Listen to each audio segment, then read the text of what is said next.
మామూలుగా మనం న్యాచురల్గా అయితే ఒక వ్యక్తి పర్చేజ్ కోసం వెళ్ళినప్పుడు మనం ఏం చేస్తాం, వస్తువులు కొన్న తర్వాత ఇన్స్టాంట్గా మనం పేమెంట్ చేయడం జరుగుతుంది.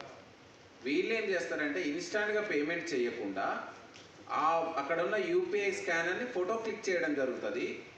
ఆ ఫోటోని ఎవరైతే వీళ్ళ కాన్స్పిరసీలో ఉన్నటువంటి వ్యక్తి ఎవరైతే ఉన్నారో అవుట్ సైడ్ ఉంటారు, వీళ్ళు మేబీ షోరూమ్ అవుట్ సైడ్ ఉండొచ్చు, మేబీ అదర్ స్టేట్లోనే ఉండొచ్చు, ఇంకా అది మనకు ఫర్దర్ ఎగ్జామినేషన్లో తెలుస్తుంది. అతను పేమెంట్ చేస్తాడు.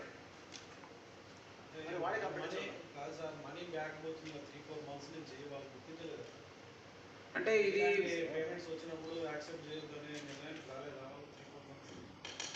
ఇక అది ఇప్పుడు వాళ్ళ దృష్టికి వచ్చింది కాబట్టినే మనకు కంప్లైంట్స్ రైజ్ చేసినారు.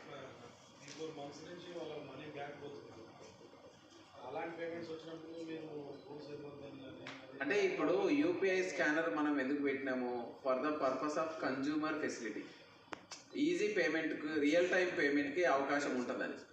కానీ దీనిలో ఉన్న చిన్న డ్రాబ్యాక్ ఏంటంటే ఎప్పుడైనా రైజ్ చేసుకోవచ్చు, 3-4 డేస్ తర్వాత కూడా రైజ్ చేసుకోవచ్చు గూడ్స్ డెలివరీ అయినాక.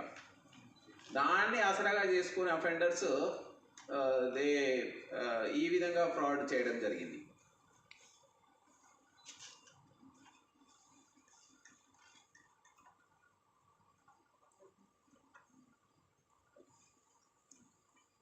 ఇందులో మనకు సైబర్ అంటే ఐటీ ఆన్లైన్ పేమెంట్స్ ఉన్నాయి కాబట్టి ఐటీ యాక్ట్ కూడా ఇన్వోక్ చేయడం జరిగింది. దీన్ని పకడ్బందీగా ఇన్వెస్టిగేషన్ కంప్లీట్ చేసి ఇందులో ఆ యూపీఐ పేమెంట్స్ చేసిన వ్యక్తులతో పాటుగా వాళ్ళ వెనకాల ఉన్న వ్యక్తులు ఎవరైనా ఆర్గనైజ్డ్ వేలో ఉన్నట్లయితే మనకు ఫర్దర్ ఇన్వెస్టిగేషన్లో తేలితే వాళ్ళ మీద కూడా మనం ఆ చట్టాల ప్రకారం చర్యలు తీసుకోవడం జరుగుతుంది.